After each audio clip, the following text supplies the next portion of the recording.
Zero waste ini akan kita lakukan di sekolah dan di kampung. Apa sih zero waste? Sedikit saya sampaikan bahwa zero waste itu adalah gaya hidup positif yang meminimalkan penggunaan bahan yang mencemari lingkungan dan menolak pemakaian bahan sekali pakai. Itu pengertian secara zero waste. Jadi zero waste itu gaya hidup. Gaya hidup saja bagaimana kita dalam perilaku sehari-hari itu sampah yang kita hasilkan itu adalah minimal. Atau bisa juga zero waste itu adalah berisi prinsip. Jadi kita secara pribadi itu punya prinsip bagaimana ini menjadi gaya hidup untuk memperpanjang siklus hidup sumber daya. Sumber daya di sini adalah termasuk air, termasuk di sini adalah udara. Itu sumber daya yang bagaimana itu akan bisa berumur lebih panjang sehingga semua yang kita pakai dalam keseharian itu tidak hanya sekali pakai, bisa berulang kali pakai. Jadi intinya zero waste itu bisa diartikan juga adalah menggunakan plastik yang sekali pakai itu kita hindari. Itu sebenarnya definisi mudahnya zero waste. Zero waste juga bisa diartikan kita kalau di teman-teman bank sampah biasanya sudah terbiasa dengan 3R, reduce, recycle. Kalau zero waste kita menganut dengan 5R atau yang lebih tren di komunitas belajar zero waste bersama Ibu Deka Wadani itu adalah kegiatan yang namanya cegah, pilah, dan olah sampah. Dan dari kegiatan cegah, pilah, olah sampah ini, hal yang perlu didepankan adalah kegiatan mencegah. Next. Semuanya pada capek berdiri boleh Ibu, sambil senam-senam, sambil bergoyang-goyang juga boleh, biar lebih enak.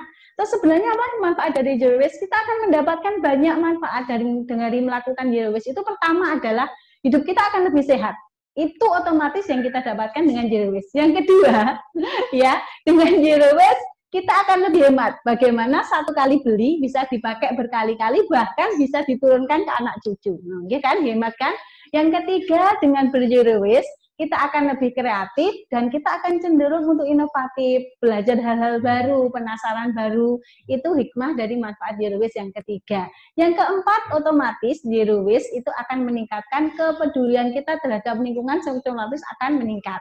Yang keempat, selain dengan peduli sama lingkungan, kita akan lebih peduli pada diri sendiri, pada keluarga, pada masyarakat, itu peningkatannya akan signifikan. Terus yang terakhir, yang perlu diingat, zero waste itu adalah investasi nyata, murah, dan jangka panjang. Karena zero waste itu sebenarnya adalah sesuatu yang kita lakukan hari ini, tapi dampaknya anak cucu yang merasakan. Karena selalu ingat bahwa planet bumi hanya satu, kita tidak bisa bermigrasi ke Mars, ke Saturnus, ke yang Mars, nggak bisa. Hanya satu, namanya bumi, dan itu kita jaga. Next. Oke, manfaat zero waste sudah. Nah, tadi kita bincang-bincang tentang sampah. Apa sih sebenarnya sampah? Sampah itu adalah sisa kegiatan sehari-hari manusia dan atau proses alam yang terbentuk padat. Ingat, sampah itu adalah proses akhir. Selama ini kita kalau di sampah itu yang diurusi adalah sampahnya. Kenapa ini beberapa program itu kurang efektif? Karena selama ini kalau berbicara sampah, ya wes sampah yang diatasi. Sebenarnya sampah itu kan hasil akhir.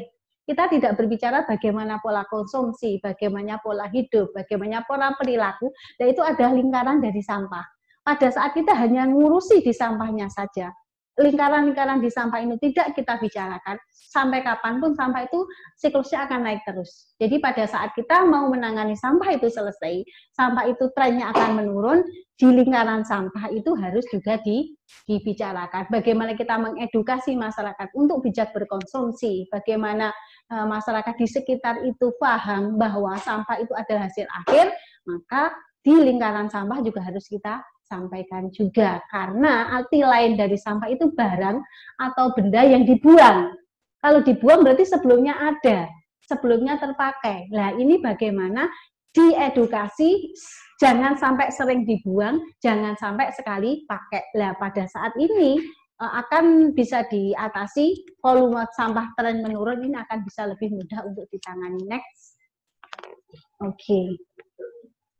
Bisa lagi? Oke, saya menyampaikan bahwa tadi di awal disampaikan bahwa sampah itu lingkarannya di tengah bisa, di depan bisa, di belakang bisa. Apabila Bapak Ibu semua hadirin, pemirsa semuanya pengen dalam ber-zero waste itu berhasil, tidak bisa satu langkah saja. Diawali dari bijak konsumsi. Konsumsi ini bisa sandang, bisa pangan, bisa papan, gaya hidup, hobi itu juga harus bijak.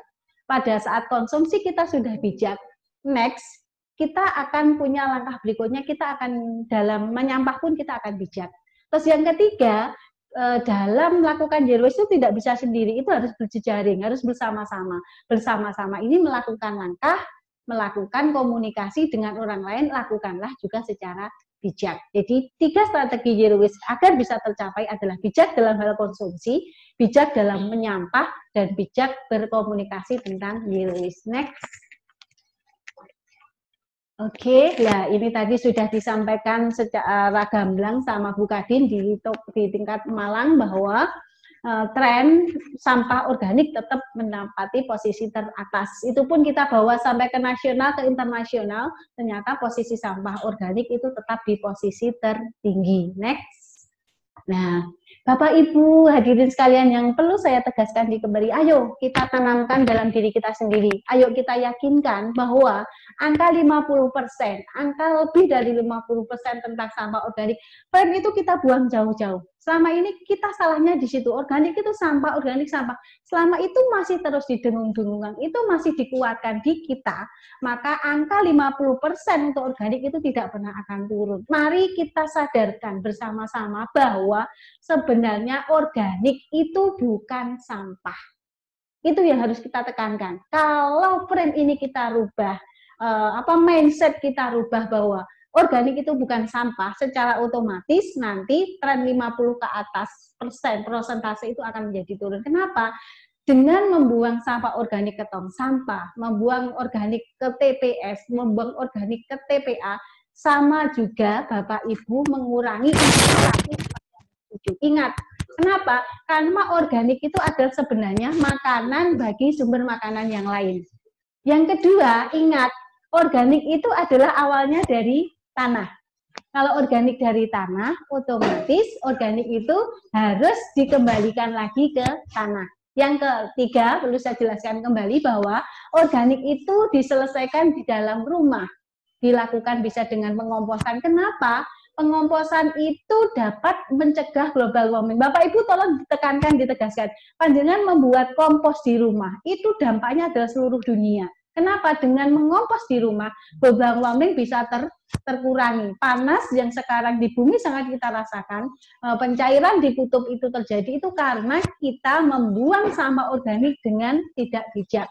Semua organik dibuang, tidak dipikirkan, yaitu yang membuat global warming juga akan terjadi terus-menerus karena penumpukan sampah organik pada tempat penampungan akhir atau tempat pemrosesan akhir TPA sebetulnya menimbulkan masalah baru bagi masyarakat sekitarnya. Sampah organik dapat mengalami perubahan mulai dekomposisi anaerob sehingga menimbulkan bau busuk. Ya, kalau panjenengan sudah bisa mengurangi 50% untuk tidak dibuang ke tong sampah depan, tidak dibuang ke TPA, otomatis sampah yang selama ini identik dengan bau dan tidak enak, itu juga otomatis akan bisa terkurangi. Next. Oke, nah ini saya penjelasan lebih detail tentang sampah organik bukan sampah tadi aja. Next, Mas. Oke. Nah, Bapak Ibu, ini yang sering kita lupa bahwa di dalam Undang-Undang Republik Indonesia Nomor 18 Tahun 2008 tentang peran serta masyarakat dalam pengelolaan sampah, diingat Bapak Ibu, perlu saya baca berulang-ulang dan dikuatkan bahwa pemilahan sampah, sekali lagi saya tegaskan untuk saya baca berulang-ulang, pemilahan sampah termasuk sebagai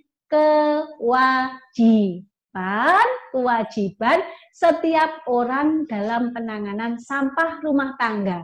Pada saat Bapak Ibu tidak melakukan pemilahan sampah, otomatis Bapak Ibu melakukan pelanggaran Undang-Undang Nomor 18 Tahun 2018. Syukure mawon tidak ada sanksi. Coba ini ada sanksi, semua wong Malang mlebu penjara mereka tidak melakukan pemilahan sampah. Karena kita belum siap disanksi sehingga undang-undang ini hanya pada tataran sosialisasi. Tapi tataran sosialisasi ini akan efektif apabila kita semua paham bahwa ingat kewajiban memilah sampah itu adalah kewajiban setiap orang dalam penanganan sampah rumah tangga. Oke, next. Oke, next. Sekarang saya akan berbicara sampah yang sering kita pakai. Kita dengan latahnya, dengan gampangnya pakai kresek, kertas minyak, air minum dalam kemasan, sedotan plastik, styrofoam, paper cup, multilayer, ini bungkus susu dan sebagainya itu setiap hari kita produksi tanpa kita pernah berpikir, bahkan kita tidak mengenal siapa sih kresek itu. Karena kita tidak mengenal kresek, sehingga kita dengan latahnya menggunakan kresek. Ayo kita kenalan satu persatu. Next Mas, apa sih kresek? Nah, kresek, dibalik cerita indahnya kresek, dibalik ceritanya kertas minyak, dibalik ceritanya MDK, Ibu perlu menjelaskan, saya jelaskan kembali bahwa kresek ya selama ini saya mengatakan latah karena setiap kita 1-10 kresek itu dihasilkan setiap orang per hari. Jadi satu orang itu bisa menghasilkan 10 kresek. Lombok kresek, tempe kresek, tahu kresek, donat kresek, dia kan semua berkresek-kresek hanya untuk membeli satu belanja di pasar. Totalnya Ibu, kita rata-rata dalam 1 tahun itu per orangnya menggunakan 700 kresek. Coba sekarang angka 700 itu dipikirkan, dikalikan jumlah warga Kota Malang. Berapa kresek yang dihasilkan? Nah, itu semuanya masuk ke dalam satu bola namanya bumi. Nah, coba Ibu pikirkan. Nah, itu nanti yang akan kita wariskan. Jadi tolong dipikirkan.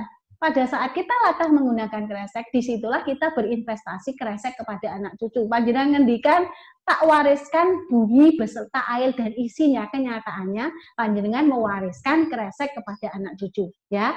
Yang kedua, lebih dari 100 miliar kresek dihasilkan oleh Indonesia dalam 1 tahun. 50% dari kresek yang kita hasilkan itu dipakai sekali, yang lanjutnya dari 50% itu terbuang percuma, dari 50% itu hanya 5% yang bisa didaur ulang, sisanya kembali ke TPA, dibuat baju daur ulang. Anehnya, setahu saya pada saat ada lomba event-event, jarang sekolah mau menggunakan kresek bekas, mereka pilih memberi kresek baru, padahal maunya DLH, pembatasan pengurangan, gunakanlah kresek yang sudah pernah dipakai. Kertas minyak, ya ini, dan AMDK. Ingat, proses membuat AMDK itu sangat ngeri. Kalau kita tahu, kita akan berpikir, kita akan selalu pakai ini, karena ini akan lebih ramah, dan ini adalah investasi untuk anak cucu. Next. Nah, ini gambaran singkat tentang AMDK, nanti di-share saja biar dibaca-baca lebih lanjut. Next juga. Nah, ini sedotan pun ini nanti di-share kan ya kepada peserta, boleh dibagikan ya. Saya kira biar dibaca-baca tentang bagaimana sedotan plastik, pemakaian sedotan di Indonesia itu dalam setiap harinya 93.000. Dari 300 sampah plastik yang terangkut 2,66% adalah sedotan, dari 18,7 ton sampah terbuang di wilayah pantai dan laut di dunia, diantaranya terdapat 6,2 juta yang merupakan sampah sedotan plastik. Ini kalau kita bentuk memanjang, sampah sedotan itu kalau TPA tidak mengelola, Kota Malang pun akan sudah penuh dengan sedotan. Next, itu tentang sedotan plastik. Nah ini styrofoam. Styrofoam itu cantik, tidak sehat. Styrofoam itu murah, tetapi merusak. Styrofoam itu sangat ringan tetapi berat bagi bumi. Ringan tampilannya tapi berat bagi bumi. Karena apa? Karena styrofoam itu pada saat proses hancur menjadi kecil-kecil, dia bisa mencemari lingkungan, terbawa ke air, masuk ke tanah. Pada saat terbawa oleh air, dia dimakan sama ikan, ikannya dimakan sama panjenengan, sama saya, sama anak cucu kita, sehingga air yang selama ini kita jaga untuk aman karena kita menggunakan pun secara tidak bijak, butiran-butiran kecil itu akan bisa masuk ke air dan tanah. Next, styrofoam sudah selesai, kita akan berbicara tentang ini nyuwun sewu multilayer plastik ya, biasanya kopi sasetan, jajan sasetan, snack sasetan itu yang masih sering kita hasilkan. Nah itu kebanyakan berakhir ke TPA. Pada saat ada yang mendaur ulang, contohnya kayak Bu Indra di Kota Malang, Mbak Alfi di Kota Malang, itu volumenya sangat-sangat kecil. Energi yang beliau berikan untuk membuat daur ulang dengan proses kerusakan alam itu tidak berbanding lurus. Jadi monggo berpikir ulang untuk menggunakan secara tidak bijak paper cup, multilayer plastik, dan wadah-wadah Tetra Pak ya, USB itu bahasa milenialnya ya. Next. Sekarang tisu kering. Ini sekarang membalut sama pospak. Ibu, Bapak, teman-teman semua saya jelaskan bahwa prinsip hidup itu sebenarnya kan memanen dan menanam. Pada saat panjenengan menggunakan atau memakaikan putra putri pun panjenengan, putune panjenengan dengan pakai pembalut, dengan pakai popok, itu tanamannya panjenengan. Panjenengan nyuwun sewu, putune dipakai pampers, anaknya dipakai pampers. Jangan salahkan kalau nanti mereka besar, mereka dewasa, mereka minum air berasa pampers. Mereka makan ikan rasanya pampers. Mereka makan udang rasa pampers. Kenapa? Karena memang kita yang menanamkan. Anaknya dipampersi dengan latah. Anaknya dipakai tisu dengan latah. Ya, itu investasi kita.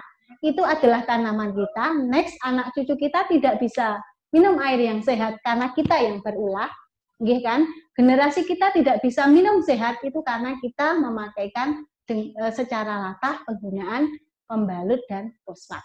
Karena diingat bahwa fosfat penyumbang sampah kedua di laut setelah dikresek, yang kedua adalah fosfat. Nyuwun sewu, kalau kita punya komitmen dua ini saja, kita mengurangi plastik sekali pakai dan kita bisa meminimalisir penggunaan fosfat, itu udah kita punya prestasi besar. Angka 1 di angka 2, produksi sampah yang masuk ke laut itu sudah tidak kita kurangi. Bagaimana caranya? Caranya cukup pakai 3 strategi: bijak konsumsi, bijak sampah, bijak komunikasi. Insya Allah dengan melakukan kata bijak ini akan bisa terlaksana dengan mudah. Dan ingat, untuk membuat tisu toilet itu dibutuhkan 3,2 juta ton pohon yang harus ditebang sebanyak 54 juta pohon. Ingat, satu pohon itu yang membutuhkan 3 orang. Nah, monggo dipikir ulang untuk menggunakan tisu dalam keseharian kita. Next, apalagi ini di masa pandemi, latah tisu. Lah ini hasil yang dilakukan oleh Pak Prigi Arisandi dari Ekoton, bahwa ternyata setelah mereka melakukan clean up di sungai, jumlah pampers itu mengalami jumlah yang sangat signifikan, bahkan 47% sampah yang masuk ke air itu, ke sungai itu adalah pampers. Karena ada frame di budaya kita, orang kita, bahwa kalau pampers itu diguak di daratan, suleten. Nah itu, next. Nah, ini kenapa sih Pak Rahmat hari ini bersama teman-teman PLH itu harus mengangkat zero waste, itu harus berangkatnya dari sekolah dan dari kampung. Ingat, kampung itu ada representasi dari beberapa keluarga-keluarga. Pada saat sudah banyak keluarga yang mampu melakukan zero waste, jadi di kampung ini nanti tinggal menguatkan dalam bentuk SOP, dalam bentuk kelembagaan, dalam bentuk kebijakan. Nah, LH nanti menguatkan di ini. Jadi memang di tataran sekolah dan kampung itu harus didulukan. Yang kedua alasannya adalah sampah permukiman di Kota Malang itu volumenya tertinggi. Pada saat di permukiman sudah bisa teratasi, otomatis lebih dari 50% sampah di Kota Malang bisa teratasi. Dan diingat bahwa keluarga itu adalah representasi dari kampung. Pada saat banyak kampung, banyak keluarga yang sudah berzero waste, maka kampung itu secara otomatis akan lebih mudah mencapai zero waste. Karena ingat, pendidikan adalah tanggung jawab bersama antara keluarga, masyarakat, pemerintah, sekolah sebagai bantu kelanjutan pendidikan dalam keluarga. Nah, Ibu, sebenarnya dalam melakukan zero waste itu jangan berpikir yang berat, itu tidak. Ibu bisa melakukan, Bapak bisa melakukan, kuncinya adalah penuh kesadaran dan istiqomah. Pertama, kita mulai dari ruang tamu, itu untuk skala rumah. Rumah ini berarti implementasinya kampung. Untuk lobi, ini untuk kantor, untuk hotel, resepsionis juga gitu. Nah, ini bisa juga diterapkan di ruang makan. Bagaimana caranya? Jangan pernah menyediakan AMDK dan sedotan plastik. Kalau panjenengan aku zero waste, tapi panjenengan masih ada AMDK di meja ruang kantor sekolah, masih ada AMDK di lobi hotel, di lobi tamu, otomatis langkah akan terasa lebih berat. Jadi, pertama adalah jangan pernah menyediakan air minum dalam kemasan di ruang tamu, beserta sedotannya. Itu jangan pernah. Yang kedua yang bisa dilakukan adalah tersedia sapu tangan bersih dan tertata rapi. Setelah di meja tamu, ini ada meja tamu, saya mohon izin berdiri. Jadi jangan pernah menyediakan AMDK. Dan ini ada tisu, ya, ada sapu tangan karena saya tidak memakai tisu. Dalam satu wadah sapu tangan ini ada banyak sapu tangan. Nah, sehingga zero waste itu bukan berarti sapu tangannya satu, tidak. Nah, ini kita tata yang rapi, kita bisa ketempatkan di tempat. Nah, pada saat ada tamu perlu tisu, kita tinggal menyampaikan secara bijak konsumsi. Ibu ngapunten, Bapak ngapunten, di keluarga kami sudah menerapkan zero waste, sehingga kami tidak menyediakan tisu. Monggo berkenan memilih sapu tangan mana yang baik. Nah, gini ya Pak Rahmat ya, seperti itu. Nah, itu bisa diterapkan di tataran rumah tangga. Yang kedua, jangan menyediakan itu selalu tersedia tempat sampah. Yang ketiga, kalau mungkin memungkinkan di kantor ada semacam galon. Ingat galonnya, gelasnya jangan satu, karena banyak orang yang, aduh zero waste berarti satu dipakai berulang-ulang, tidak. Jadi kita harus punya banyak pilihan gelas yang bersih dan bisa menjadi media bahwa zero waste itu juga bersih. Next. Nah, yang kedua itu di ruang tamu. Jadi ruang tamu seperti tadi. Setelah ruang tamu kita masuk ke ruang dapur atau ke kantin untuk sekolah. Di ruang makan juga bisa. Ingat, jangan pernah menyediakan AMDK di ruang tamu dan ruang makan. Kedua, tisu juga jangan disediakan, sedotan plastik jangan disediakan, jangan pula menyediakan kantong plastik ataupun kresek. Karena zaman saya biasanya kalau saya bertamu, jajannya kok enak, ibu suka, dibawa pulang saja, saya tak ambilnya kreseknya, jangan. Kita selalu menyediakan, tidak menyediakan kresek. Bawakan saja wadah yang bagus, salah satu penghormatan kepada tamu. Oke. Yang kedua, selalu tersedia waslap, yang tadi sudah saya katakan, waslap atau tisu berbagai macam. Yang ketiga bisa disediakan galon. Yang keempat ada media edukasi. Yang kelima yang perlu diingat, berbelanja harus dalam kondisi zero waste. Dan ingat, nah ini yang sering kali jadi kendala bahwa menu dalam 3 hari, 2 hari ke depan itu harus tersusun. Biar kita tidak sering pergi ke pasar. Kalau sering pergi ke pasar, jelas jejak karbon, jelas jejak sampah akan meningkat. Sedang kalau kita punya menu di kantin, menu mingguannya ini, menu 3 harian ini, itu juga langkah awal untuk sampah. Jadi sampah itu adalah tindakan akhir. Di depan-depannya sampah ini juga harus selesai. Yang terakhir, jangan sampai malas untuk selalu melakukan pemilahan dan pengolahan sampah. Next, sudah ke ruang tamu sudah, ruang makan sudah, yang sekarang kita bagaimana ya? Nah, kita sekarang ke bawah ke diri kita sendiri.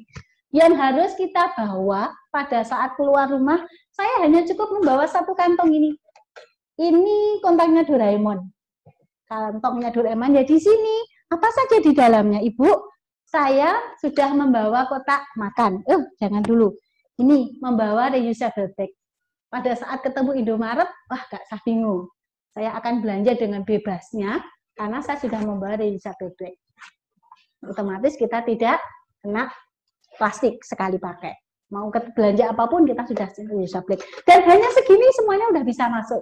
Yang kedua setelah reusable bag adalah, nah ini. Saya membawa wadah kosong. Tumbler kenapa?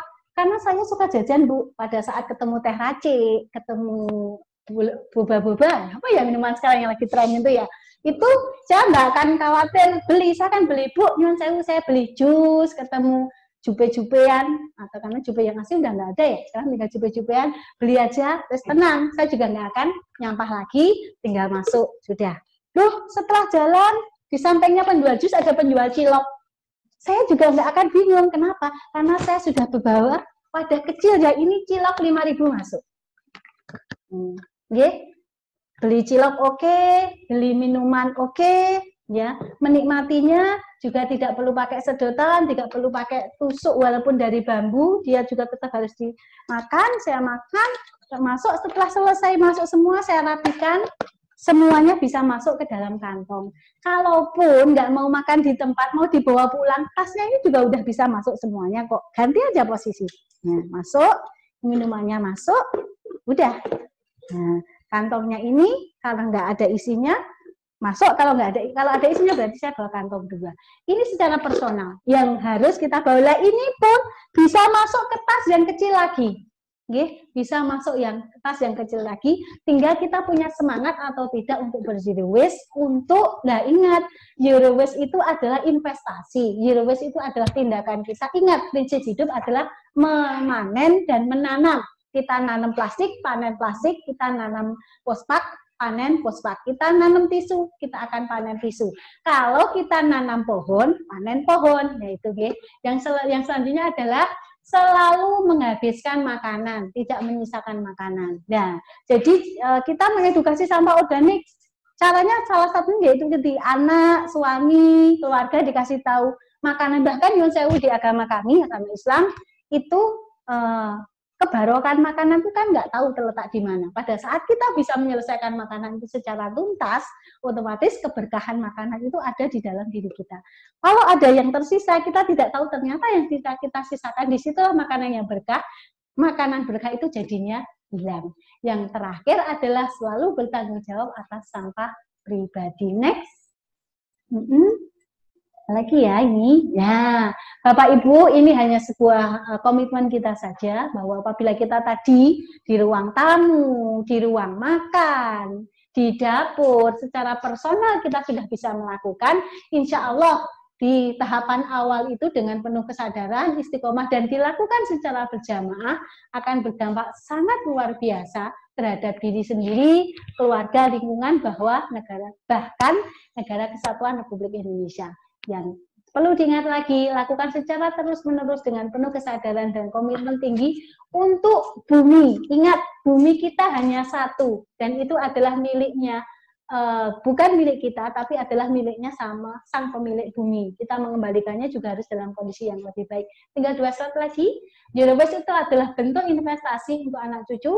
Hakikat hidup adalah memanen dan menanam. Pada saat kita menanam kebaikan, akan panen kebaikan. Panjenengan menanam kresek, anak cucu panjenengan yang panen kresek, panjenengan memakaikan diapes, anak cucu yang akan panen diapes, dia akan makan ikan dan sebagainya rasa diapes.